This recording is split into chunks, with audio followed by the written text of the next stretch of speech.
Welcome to Legal 123s with ByrdAdatto. Legal issues simplified through real client stories and real-world experiences. Creating simplicity in 3, 2, 1. Welcome back to another episode of Legal 123s with ByrdAdatto. I'm your host, ByrdAdatto, with my co-host, Michael Byrd. As a business and healthcare law firm, we meet many interesting people in various stages of their business. This season, we get to focus on the high-stakes implications of selling a business. This season's theme, Brad, is the Hitchhiker's Guide to M&A. We have been guest-heavy and have had many different professionals come in to offer their experiences and perspectives on M&A. Today, Brad, we go solo again. Oh, man, we are going out there on a ledge, Michael. And for those who don't know, and this is the first time listening this season, M&A stands for mergers and acquisitions, which is really a fancy legal jargon for the buying and selling of a business or the assets of a business. So, Brad, I read an interesting poll published in the Wall Street Journal last month on happiness in America. Oh, look at me. Humble brag, Michael. I like to read the whole Wall Street Journal. Well, Brad, I can confidently say that I have a paid subscription to the Wall Street Journal. Ooh. As to whether I regularly read the articles that I have access to read, not so much. Well, unless they do have cartoons. No, I don't know. I have to check. Maybe I'll get into it then. Yeah. But I did read the happiness article, and it, ironically, Brad, is a little sad. Why did it say you're not happy? Well, no, Brad, it's a poll, not a personal assessment. Oh, yeah. But so that it was a poll kind of taking a survey of the happiness of people in America. And there were 3 categories for people to respond. They could respond that they're very happy. Mm-hmm. They could respond that they're pretty happy. Okay. Or they could respond that they're not very happy. Mm-hmm. Only 12% responded as very happy. This is the lowest level recorded since the survey started in 1972. Sorry, all I heard was that I'm a special because I'm exclusive in the 12% category. Humbly speaking, of course. Of course. Yes. Well, in all seriousness, Brad, you and I both fall into this category as the very happy people, and it is a gift. Yeah, I am very grateful.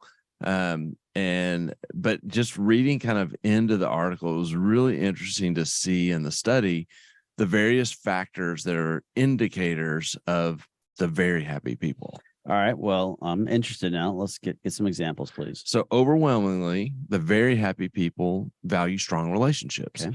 67% of the very happy say that marriage is very important to them, regardless of their marital status. Okay.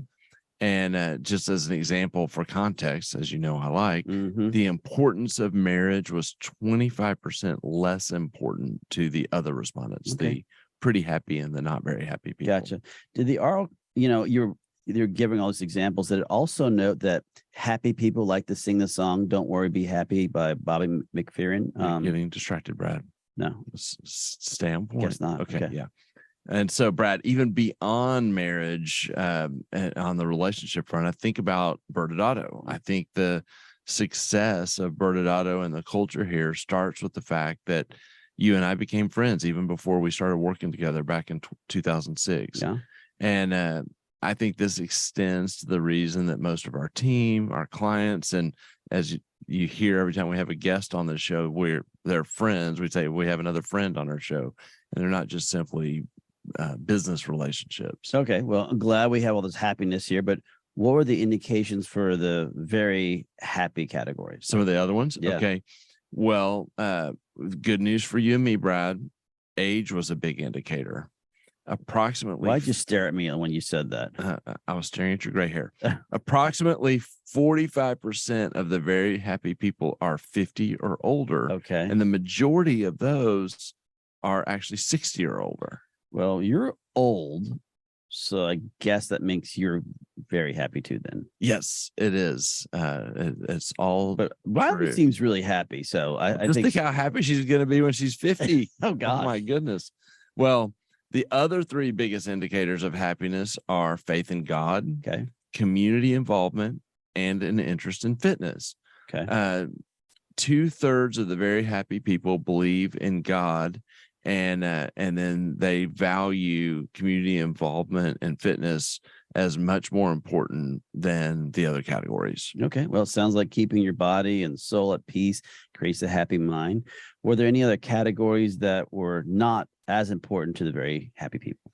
The very happy people do not attach high importance to money and are equally split as to political affiliations. All right.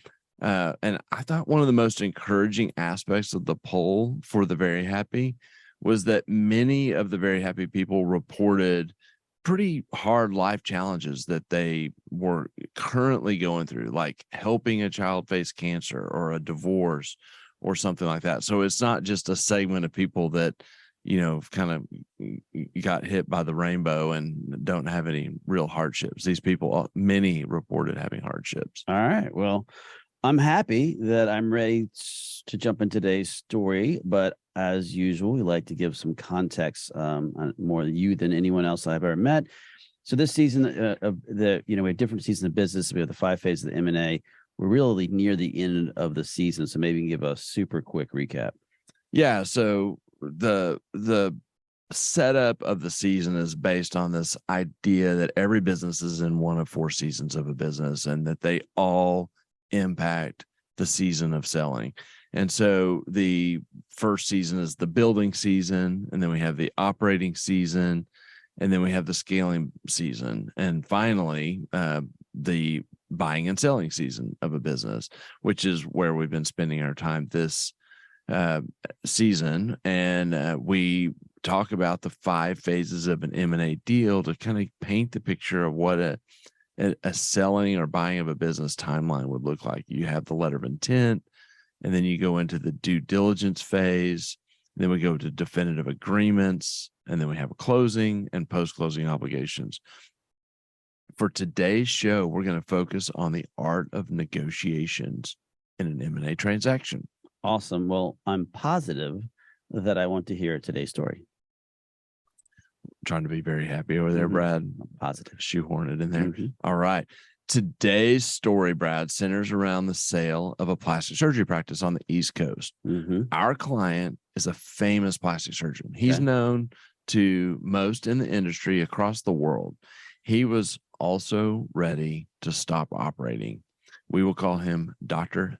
Dunn. I remember this conversation, and Dr. Dunn did not have a buyer. Basically, he had been communicating with us that he was, getting ready to slow down or maybe operate for another year at the most, but he simply just wanted to close his practice. And he didn't really care if he could sell it or not, really. Yeah, I mean, your point. He was willing to turn the lights out if he didn't have a buyer. Yeah. His hope was to sell it, but that was second to the fact that he was done. Yeah. And so Dr. Dunn and I explored several options to sell his practice to other plastic surgeons in the community, and there was some level of intrigue, but no real momentum. The clock was ticking too, there was still like 6 months left until he was going to flip the light switch off, and no real buyer had materialized. Out of thin air, a private equity buyer materialized who was open to buying Dr. Dunn's practice and allowing him to immediately retire. We will call this private equity company White Knight Capital. Okay, well, as we've talked about all season long, that is extremely unusual. We've discussed, one of the key factors that any buyer is going to look at, especially in an M&A deal when we have a professional entity like this, is the continued revenue after the purchase. And in other words, they want the commitment from the doctors and other medical providers that they're going to stay on at least 3 years, but the most normally we see 5 years. Yeah, exactly. And this definitely made negotiations tricky. Dr. Dunn, as this conversation with this White Knight Capital was materializing, needed to validate to them that there was actually something for White Knight Capital to buy if he were to stop operating post-closing. Fortunately, there were 2 young plastic surgeons with the practice, and Dr. Dunn was optimistic that he could convince them to stay. All right. Well, how did these negotiations go? Well, there were many layers of negotiations to make all of this happen, and so broadly, the negotiations touched on the purchase price, which is kind of intuitive to most. Yeah. The post-closing relationship and keeping the employed physicians. Yeah, and this is consistent with the variables we discussed throughout the season. This story is so far seems like to be a great example of how negotiations can start playing out. So what happened with the purchase price? So while it was a minor miracle to find private equity who was willing to entertain a purchase with the physician retiring at the closing, the purchase price was massively discounted, Brad. Yeah. If Dr. Dunn had agreed to stay 4 or 5 years, the purchase price likely would have been between $10 million and $15 million. Okay. The valuation proposed by White Knight Capital was for $2.5 million. Okay. Well, Riley told me there'd be no math today, but based on my limited math experience here, that appears to be pretty powerful illustrations of the difference in numbers there. So talk about the, internal discussions with Dr. Dunn. We had several hard conversations. Dr. Dunn was pretty emotional. I mean, there was a lot of, emotional triggers that go with this because, he was ready to retire. There was a lot of, sense of value in what he built over the, 35 plus years of practice. And, someone just put a number on it that didn't feel like it was what it was and thought, okay, I could get 10 million to 15 million. And I just got, an offer for 2.5 million. And I'll have to say, Dr. Dunn was extremely tempted to extend his career for the sake of the valuation. And I think it was deeper than the money. I really do think it was more about, just legacy and validation of what he built. But ultimately, after many important conversations, he decided he was going to stay firm in his desire to stop operating. Yeah, and we've talked about this in other shows, but knowing your vision helps keep you anchored and grounded no matter what's being offered to you.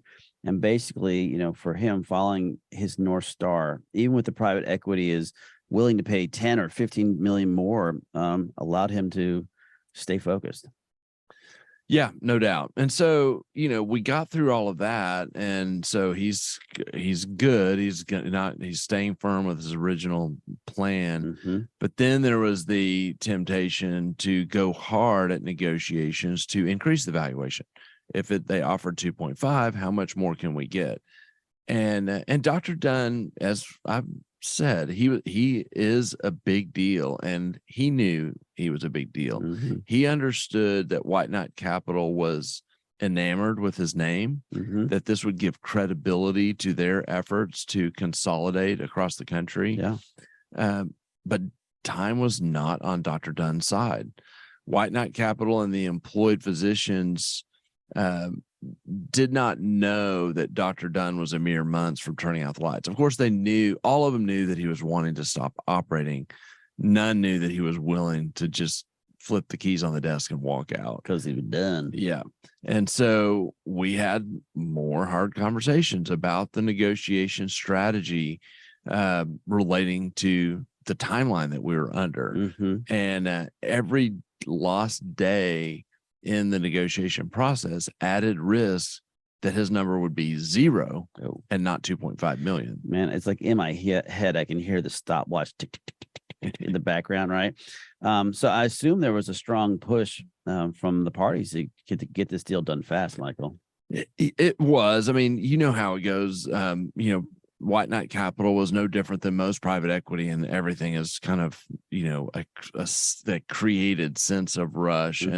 And yet there was a dance going on here because there was a lot of issues to work through.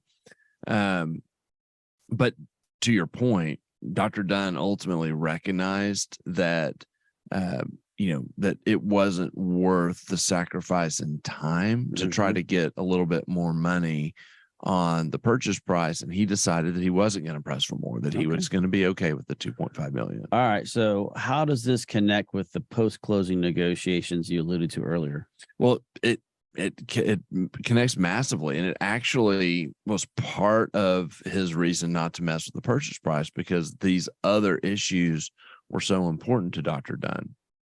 He,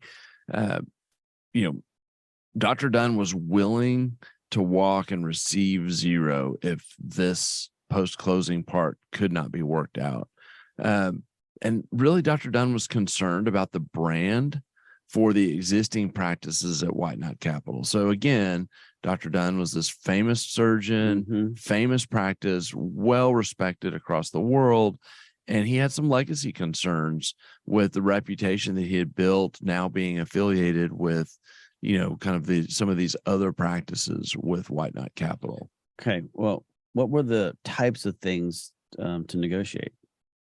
Well, first was the equity roll. Ah, yes, our old friend, Mr. Equity Roll.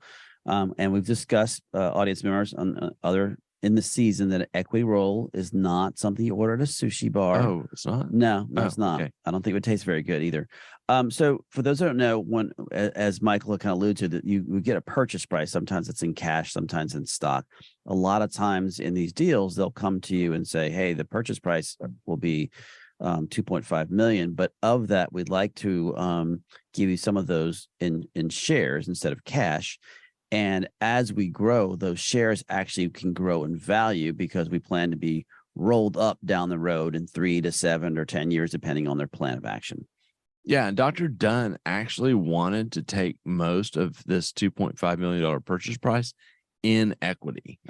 He believed if he could work out his relationship post-close, he would bet on the upside to get him to that $10 to $15 million exit that he was sacrificing now to be able to stop operating.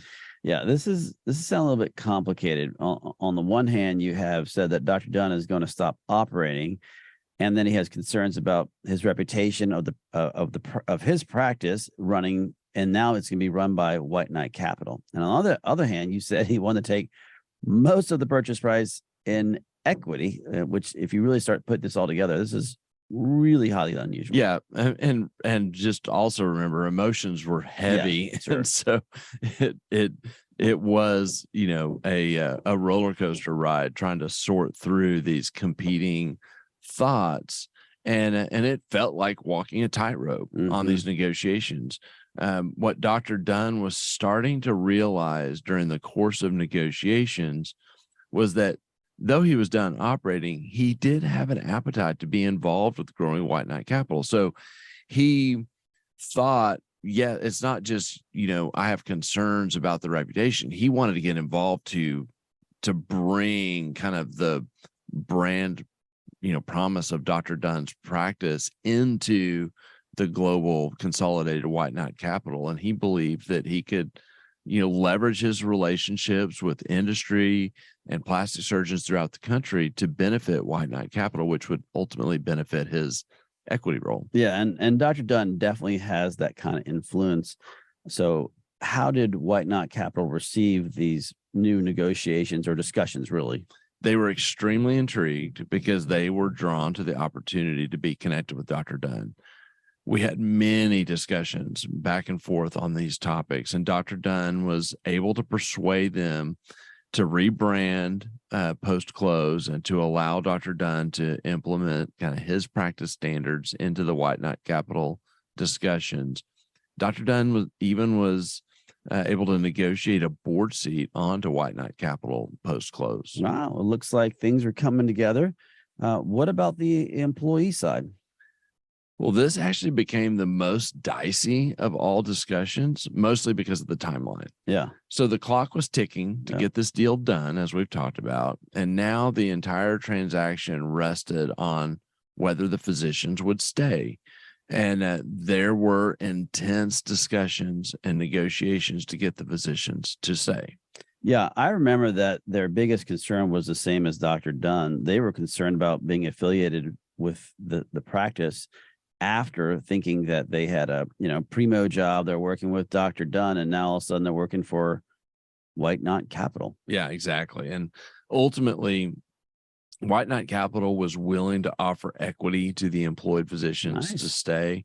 Dr. Dunn even gave up a small portion of his equity role to the young surgeons to convince them to stay.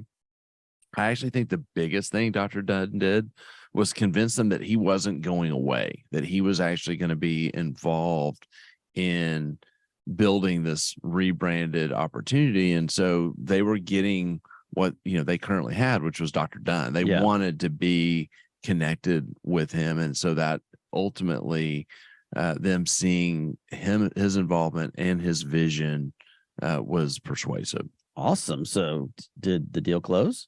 Well, you would like to know, wouldn't you, Brad? I would. That's why I asked. Oh, well, let's go to break and talk about some lessons to be learned from this story. And I promise I will tell you about the end of the negotiations. Many business owners use legal counsel as a last resort rather than as a proactive tool that can further their success. Why?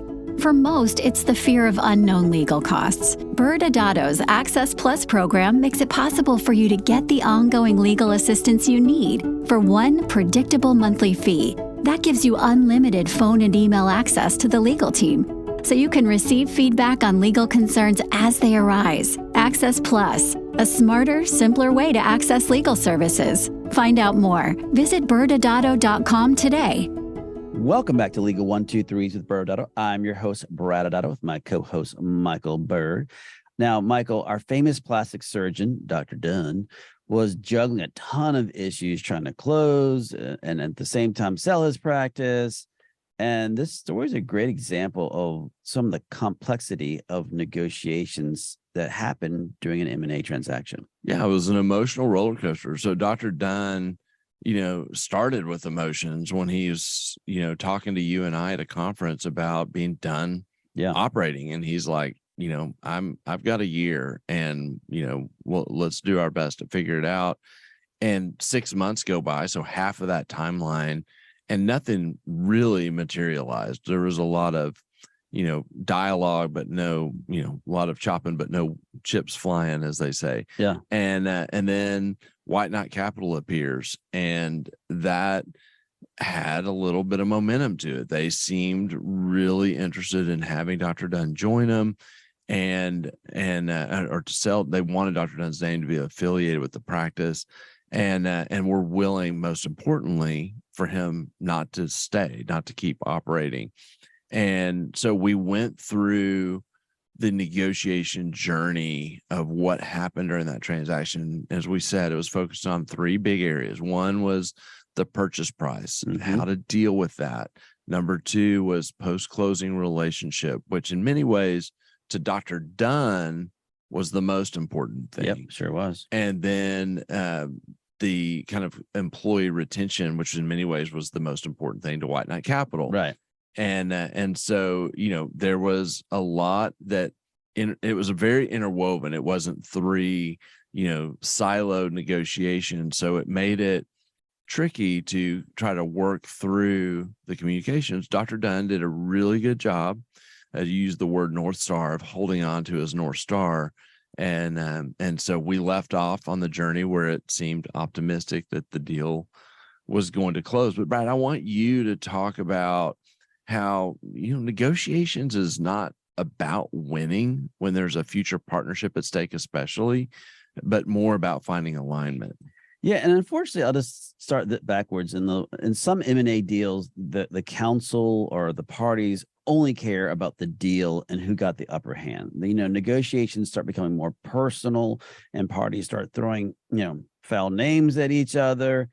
And really, rarely do these deals close. We're going back to with happy outcomes, right? Because if the point of the M&A deal is to have a partnership afterwards and finding the right, place and agreeable terms makes this a huge impact on the deal itself. Especially, we're talking about a lot of times there's post-closing obligations. There's life after the deal. And as we said earlier, as a reminder, most M&A deals, the doctors and their medical staff and other medical providers, the other doctors, they'll stay on for 3 to 5 years as employees. And in many cases, the owners will eventually become partners in a separate entity. We were talking about the roll-ups and the equity with these buyers. So having that focus, or as you said earlier, the North Star on what outcome do you want at the end, will help these deals and help you keep the alignment, and you won't get lost in the force of the negotiation tactics themselves. And more importantly, you're able to keep the deal moving forward, but at the same time, as you just summarized, but focus on the most important aspects of the deal to the in this case, Dr. Dunn. Yeah. And, I think about when I randomly got some marriage advice. It wasn't formal, premarital counseling. And we were talking about, how you handle arguments, and they were saying, if you want to win an argument with your wife, that means you want her to lose. And we all know how that turns out if you have a winner and a loser in a marriage. Well, this is a business marriage. Yes. In these circumstances. And so you're setting the tone for your relationship and how you handle these hard conversations. And, in Dr. Dunn's case in particular, there was a lot of emotions involved. And when things went well and negotiations really got momentum was when the parties were seeking alignment and seeking to understand. Where they would kind of hit a snag was when ego got involved or winning got involved. Being right was more important than understanding. And we saw both in the deal, mostly, especially as the trust was built in the relationship through the negotiations. It became more about finding alignment and less about winning or losing. Yeah, that makes sense. So what happened with Dr. Dunn? You made a promise. The deal closed, Brad. Yes.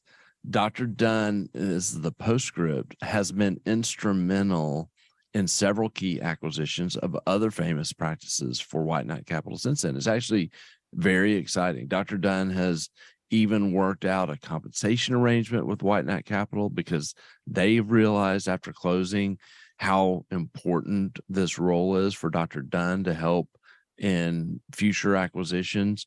And Dr. Dunn's excited to have this kind of business role now that he's stopped operating, and he's having a blast. So, Brad, what final thoughts do you have for today? Yeah, first off, I'm very happy for Dr. Dunn. We've known him for a long time, and I'm really proud of him that he was able to stay true to his goals, knowing that he was ready to stop operating, but at the same time maintaining the legacy of his name. And again, we've said it already, but really having that North Star to direct him. So, Michael, what are your final thoughts? Yeah, the North Star we keep alluding to, it's so important before you negotiate to identify what's important. And it's not always as obvious as this case where it's, I want to stop operating. And so it really becomes important as you're looking to sell, and depending on the, what season of business are you in? What stage of your career are you in? What are you hoping to gain by going into this? And then you can identify what's important, and kind of to, jump further into what we were saying earlier.